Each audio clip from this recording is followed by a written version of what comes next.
Ministry has presented evidence it says shows the Turkish leadership is involved in the illegal oil trade with Islamic State. The activity is thought to be worth $2 billion to the terrorists every year. Artis Maragizdiyev is here with me in the studio to discuss this in more detail. Well, it's been quite an eventful day in that we've heard some pretty powerful revelations from Russia's defense ministry. Do talk us through what happened there. Well, it was in your face. They charged Turkish President Erdogan, his family, his friends, business associates, Turkish elites with being in on oil smuggling operations from Syria, carried out by terrorists, by Daesh, by al-Qaeda in Syria. Apparently, they allowed oil ferry transported by these terrorists to be smuggled into Turkey via three different routes and sold off to third-party buyers. Some of it sold off domestically. Now, apparently they're selling this oil under market price. So somebody is making a killing, especially when you take into account the numbers that are involved. That they were making $3 million a day. Now that's so the gains are significant. Exactly. They've Russian airstrikes have significantly degraded their oil infrastructure. They're now making $1.5 million a day. Nevertheless, that's a huge amount of money, which is then sent back into Syria in the form of newly recruited fighters, weapons, and the likes. But the Russian military chiefs who alleged all of this and who held the press briefing had even more to say. The criminal trade of Islamic State oil involves Turkey's political elite, including President Erdogan and his family.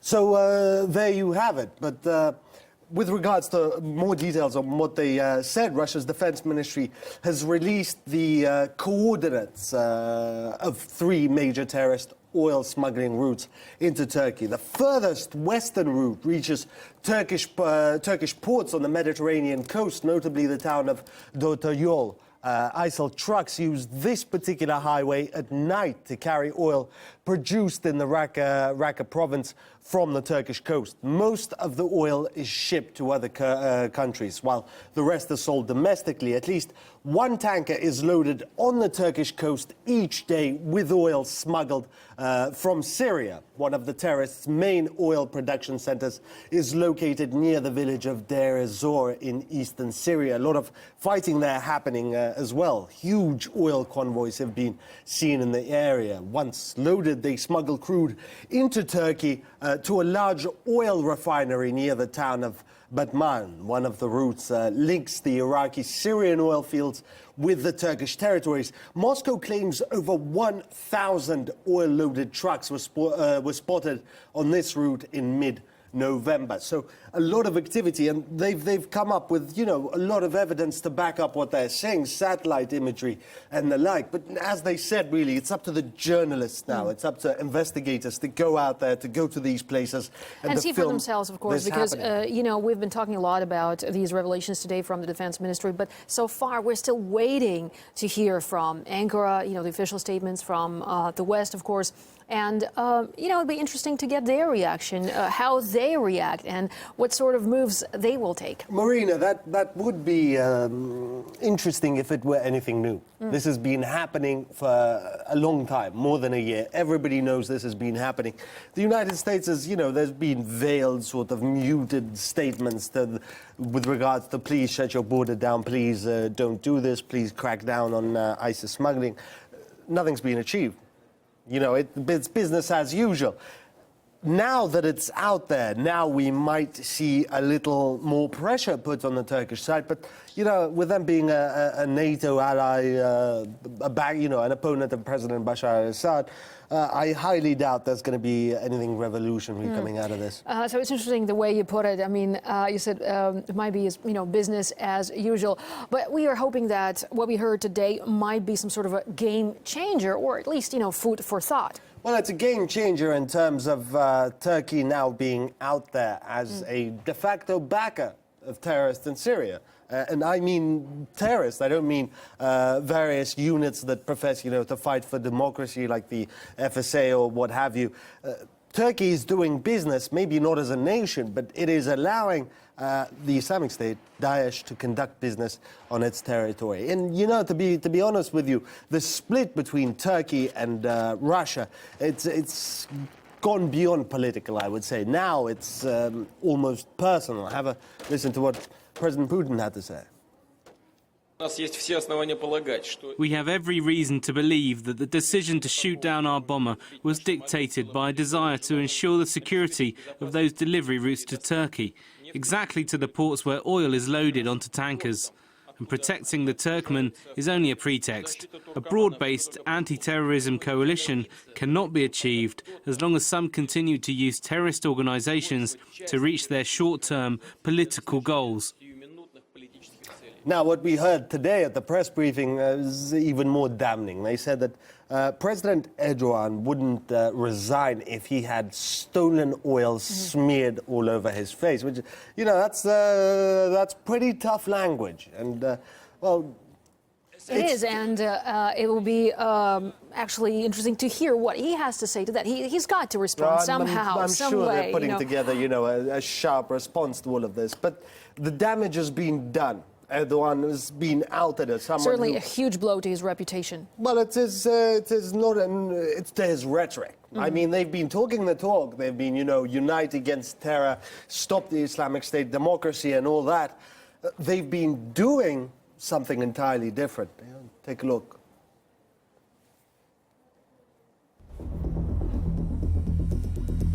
Türkiye olarak terörle mücadeleye ilişkin işbirliğinin geliştirilmesi konusundaki kararlılığımızın daha güçlü bir şekilde ifade edilmesi gerektiğini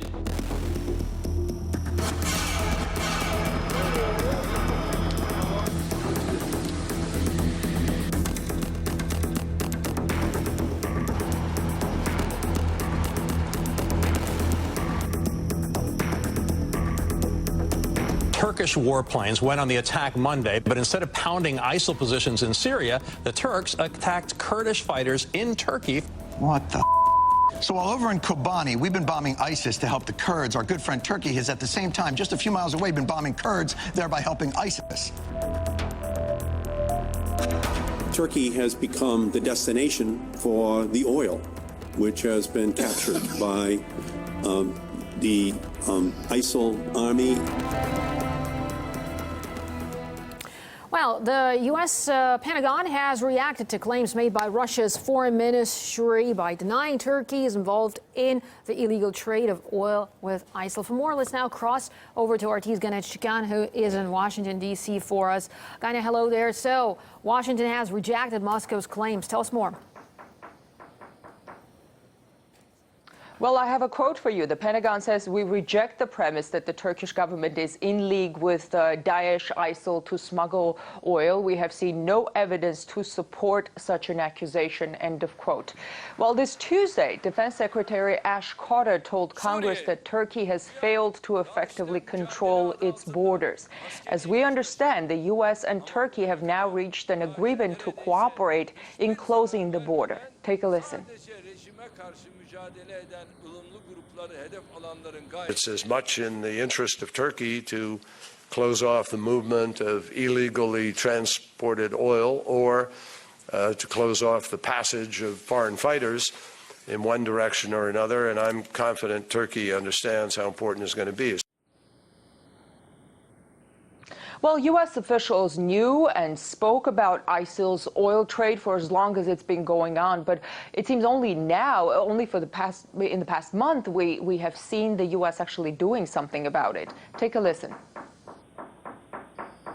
We estimate that approximately 43% of the revenue stream that ISIL derives from oil has been affected over the past 30 days. And we're continuing now to aggressively pursue not only strikes against their oil revenue, but also their cement and other industries from which they draw their primary funds. Well, of course, all of this raises the question, why now? The U.S. began its anti-ISIL campaign for more than a year now, but we are seeing this type of action only now. All right, Gaina. Well, certainly lots of issues there, lots of enigmas, as we heard today from different experts. And, of course, the issue of oil, the issue of borders there. There was Gaina Chikhan talking to us earlier. I'm sure there'll be more coming out of Washington throughout the day. Right now, though, we can talk to Barry Lando, journalist and writer. Barry, can you hear us? Yes, I can. Good day. Great to have you with us today. Now, Russia says it's ready to share its data with Western partners. This was heard at this briefing of Defense Ministry. Let's take a listen. Considering the fact that we're not seeing any airstrikes on these trucks by the U.S.-led coalition, we're passing on their exact locations relative to the nearest populated areas. This information will be released in full and posted on the Defense Ministry website after this briefing.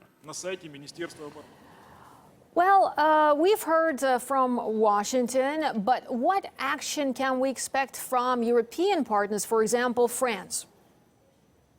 I really don't know. It's hard to say what European partners can do. I think the main question still is Washington and Turkey. And I think it's obvious that this offer to put the coordinates of the petroleum shipments, the gas shipments, on the Russian, the military site it's something of a joke. I mean, certainly the United States, with its satellite coverage, its drones, has to have known exactly the same information for a long time. Do you think there'll be more pressure put on Ankara after this? And if not, why? Well, I think there certainly will be more pressure put on Ankara. I think the problem is that none of the parties are being clear about what their objectives really are. And I think that includes Russia as well. When Russia lumps all the rebel groups together as terrorists and basically saying they're all fair game, that isn't really honest either. And I think with the way that the Turks are playing it, the Americans are playing it, they've all got their own agendas about who they'd like to support, and it's their own particular parties. I think if there were an honest statement came out of all the various groups about who they're supporting and what their aims really are, that would help to clarify things. Well, it's clearly, today what we saw, the images that were provided by Russia's defense ministry as proof as to what's happening there and what Russia targets there. It's specifically the ISIL infrastructure. I mean, the vehicles that we have seen that were stationed near the border that were ready to go to Turkey. So isn't that objective enough? Is that clear enough what Russia's goal there is? Absolutely, as far as those particular goals go, sure. But I think that if you give credence to what Russia is saying about what its planes and what its satellites and overhead observation come up with, you've got to give the same credence to what the Americans and the NATO groups are saying when they point out that when you look at all the targets being hit by Russia in Syria, a lot of them are not just ISIS. And so that Russia is trying to take care of the charges, that Russia is trying to take care of basically all the possible opposition to Assad and not just ISIS. I think certainly the pictures of the petroleum cargoes going out are devastating as far as Turkey goes. But I think you'll also find out that a lot of that petroleum, those shipments probably are funneled through to other groups that are allied with ISIS as well. Well, certainly it's the terrorists that Russia is fighting on the ground, be it ISIS or other terrorist and extremist groups that pose certain threats. Well, and the images that we have seen speak volumes, I should say. Barry Lando, thanks so much, though, for talking to us and giving us your thoughts on this. We appreciate it very much. And now, Russian pilots have been targeting ISIL oil convoys, reportedly destroying more than 1,000 trucks to date. Russia's defense ministry has declared an open season on attacks against terrorist fuel vehicles. Squadrons of long-range bombers have also been targeting terrorist-run oil refineries across Syria, notably in the Raqqa province. Moscow has claimed Islamic State's oil production in Syria has been cut in half by its airstrikes.